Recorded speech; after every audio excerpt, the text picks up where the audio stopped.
بسم اللہ الرحمن الرحیم اللہم صلی علی محمد وعلی آل محمد کما صلیت علی ابراہیم وعلی آل ابراہیم انک حمید مجید اللہم بارک علی محمد وعلی آل محمد کما بارکت علی ابراہیم وعلی آل ابراہیم انک حمید مجید رب اشرح لی صدری ویسر لی امری واحلل عقدۃ من لسانی یفقہوا قولی۔ السلام علیکم دوستو، میں ہوں ایک عام سا مسلمان فقیر معصوم وارسی۔ دوستو، آج ہم گفتگو کریں گے کربلا سے متعلق۔ کربلا کے اصل میں دو پہلو ہیں،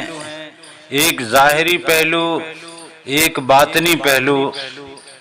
ظاہری پہلو کو مجازی کہتے ہیں اور باطنی پہلو کو حقیقی کہتے ہیں۔ تو آج کے سیشن میں ہم صرف کربلا کی مجاز پہ بات کریں گے اور اگلے سیشن میں انشاءاللہ کربلا کے باطن پہ یعنی حقیقت پہ بات کریں گے۔ پھول یوں نہیں کھل جاتے، پھول یوں نہیں کھل جاتے، بیج کو دفن کرنا پڑتا ہے۔ یہ اصل میں اشارہ ہے اس طرف کہ انسان کسی بھی کامیابی کے لیے، کسی بھی کام کے لیے، کسی بھی کام کے حقیقی رزلٹ حاصل کرنے کے لیے جب تک اپنے آپ کو مٹا نہیں دیتا تب تک اس کے حقیقی رزلٹ کو حاصل نہیں کر سکتا۔ اور خصوصاً دین کے معاملے میں تو ویسے بھی فنا فی اللہ کی تہ میں بقا کا راز مضمر ہے۔ جسے مرنا نہیں آتا اسے جینا نہیں آتا۔ امام حسین نے اور امام حسین کے ساتھیوں نے، اہل بیت نے ایسی قربانی دے کے دکھائی کہ جس قربانی میں بظاہر تو ان کی شکست تھی، بظاہر تو ان کی موت تھی، لیکن وہ مر کر زندگی پا گئے۔ اسی لیے تو شاعر نے کہا جسے مرنا نہیں آتا اسے جینا نہیں آتا۔ کربلا کا مجاز یا ظاہری پہلو تو حکومت سے وابستہ ہے، ریاست سے وابستہ ہے۔ آج ہم ذرا تجزیہ کریں، ذرا جائزہ لیں اور دیکھیں اپنے پس گردائی میں بھی، تو جو لوگ اپنے آپ کو مسلم کہلاتے ہیں، جو اسلامی روایات اور اقدار کا پابند سمجھتے بھی ہیں اور بتلاتے بھی ہیں، جو اسلام کا نام بھی لیتے ہیں، قرآن کی تعلیم اور قرآن پاک کی آیات کے حوالے بھی دیتے ہیں، جو عام انسان کے لیے اپنی خدمت کا جذبہ بتلاتے بھی ہیں اور ظاہر کرنے کی کوشش بھی کرتے ہیں، جو بظاہر ریاست کو حقیقی اسلامی ریاست بتلانے کی کوشش بھی کر رہے ہیں، دکھلانے کی کوشش بھی کر رہے ہیں اور اسلامی اصولوں پہ اپنے آپ کو کاربند بتلا اور دکھلا بھی رہے ہیں۔ لیکن اگر دیکھا جائے تو ان سارے معاملات کے باوجود ہمارے ہاں اسلام کہاں تک نظر آتا ہے، اسلام کے ثمرات کہاں تک نظر آتے ہیں، اسلام کی حقیقت کہاں تک نظر آتی ہے، اسلام کی روح کہاں پہ نظر آتی ہے۔ لیکن یہ سارے معاملات سب کچھ ان کی باتیں، ان کی تقریریں، ان کی تگ و دو، ان کی کاوشیں حقیقت میں وہ اپنی ذات کے لیے ہیں، نفس کے لیے ہیں۔ یہ حکومت کے اور اپنے نفس کے پیروکار ہیں، یہ حکومت کے طلبگار ہیں، یہ طاقت کے طلبگار ہیں، یہ ایک طاقت کے نشے میں بدمست ہیں، بالکل ویسے ہی آج سے کربلا کے وقت تک کا بیچ کا عرصہ آپ اگر مطالعہ کریں یا کربلا کے وقت کا معاملہ بھی اگر آپ ذرا مطالعہ کریں تو یزید دیکھیں امیر معاویہ کا بیٹا ہے، اور امیر معاویہ حضرت عثمان رضی اللہ تعالی عنہ کے خاندان سے ہے۔ حضور نبی کریم صلی اللہ علیہ وسلم کی صحبت بھی ملی، رفاقت بھی ملی، قربت بھی ملی، اور حضور نبی کریم صلی اللہ علیہ وسلم کی مجلس بھی ملی۔ بظاہر ایمان بھی تھا، بظاہر قرآن بھی تھا، بظاہر حفاظ بھی تھے، بظاہر اذانیں بھی تھیں، بظاہر نمازیں بھی تھیں، بظاہر سب کچھ اسلامی تھا، لیکن یزید کی وہ ضد کہ امام حسین میرے ہاتھ پہ بیعت کرے۔ لیکن اس وقت امام حسین نے بتلا دیا کہ ظاہری تمہاری کاوشیں حقیقی اسلام کا رنگ نہیں ہے، حقیقی اسلام کا رنگ کچھ اور ہے۔ اسی طرح حضرت امام حسین رضی اللہ تعالی عنہ کے علاوہ مدینے کے گورنر اور مکے کے گورنروں نے بھی یزید کی بیعت نہیں کی تھی، لیکن یزید کی کوشش تو یہی تھی کہ امام حسین اگر بیعت کر لیں گے تو مدینے کا گورنر بھی اور مکے کا گورنر بھی بیعت کر لیں گے۔ لیکن امام حسین نے اس وقت بیعت سے انکار کر دیا۔ بیعت بھی بظاہر یہی ووٹ کی شکل ہے۔ پہلے ذرا یہ ہوتا تھا کہ لوگ حاکم وقت کے روبرو حاضر ہوتے تھے، اگر روبرو حاضر نہیں ہو سکتے تھے تو اس کے کسی نمائندے کے روبرو حاضر ہو کر اس کے ہاتھ پہ بیعت کر کے یہ بتلا دیتے تھے کہ ہم راضی ہیں اس کی حکومت پر، ہم راضی ہیں اس کے ماتحت رہنے پر۔ اور آج ہم ذرا وقت سے پہلے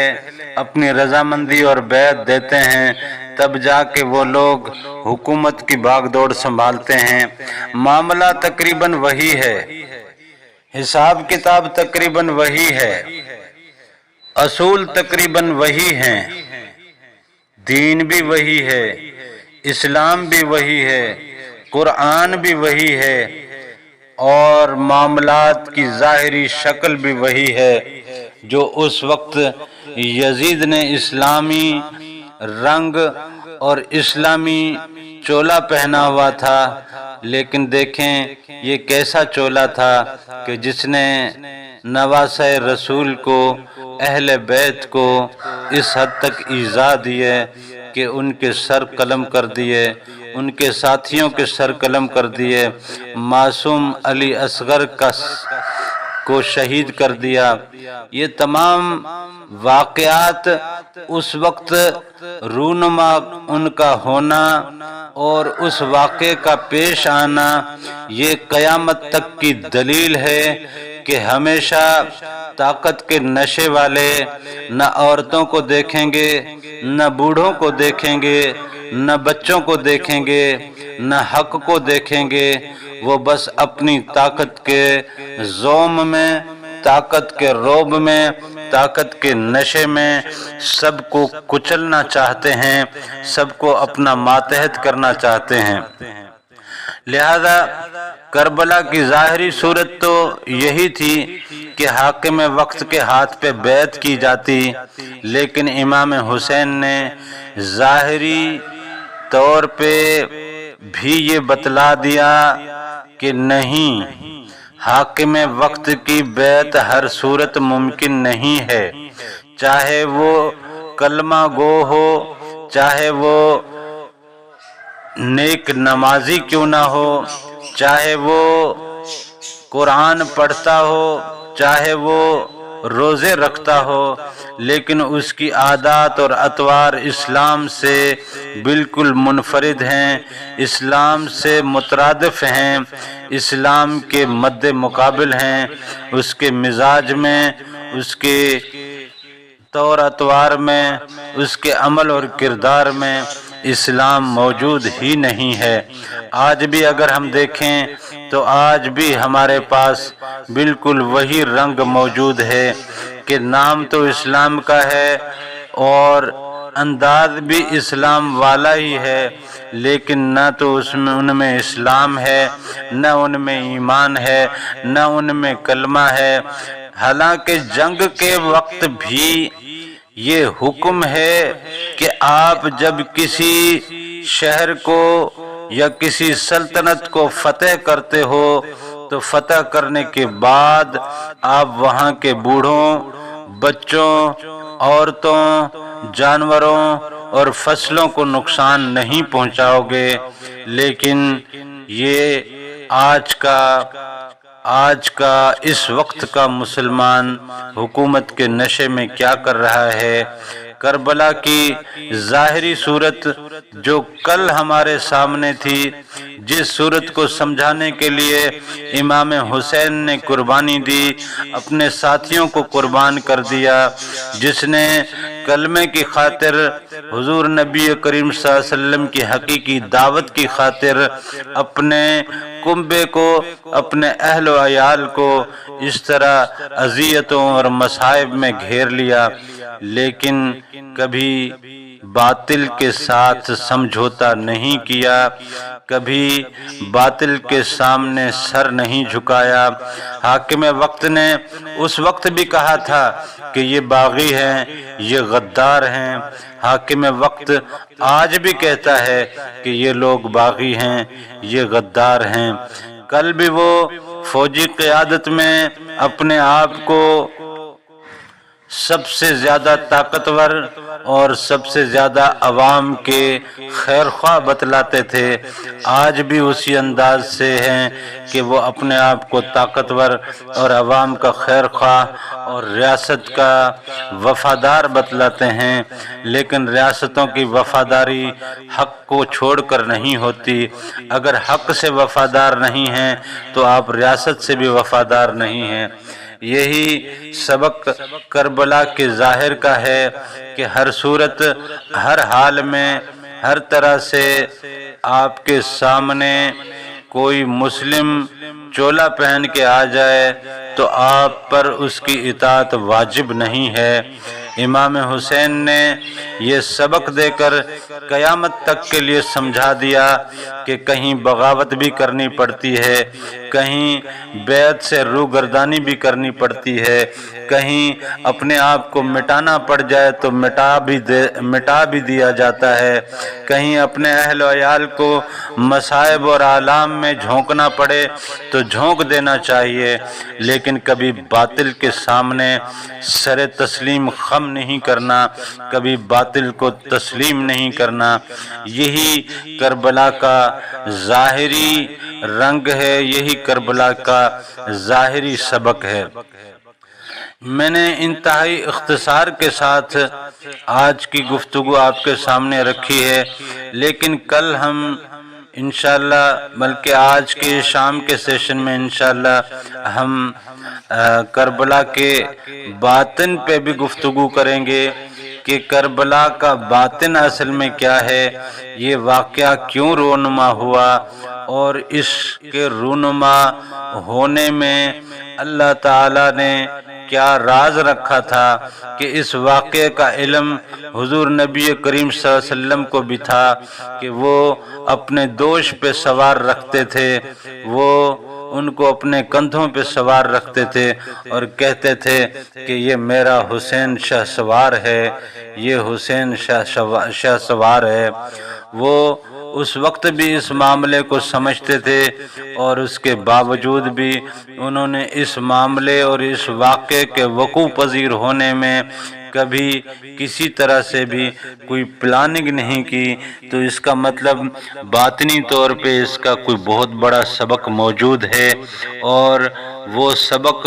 حقیقت میں اسلام کا رنگ ہے، وہ سبق حقیقت میں ایمان کا رنگ ہے، وہی سبق حقیقت میں خلافت کا رنگ ہے۔ انشاءاللہ اگلے سیشن میں اسی حوالے سے گفتگو کریں گے۔ ابھی کے لیے اتنا ہی کافی ہے۔ وما توفیقی الا باللہ۔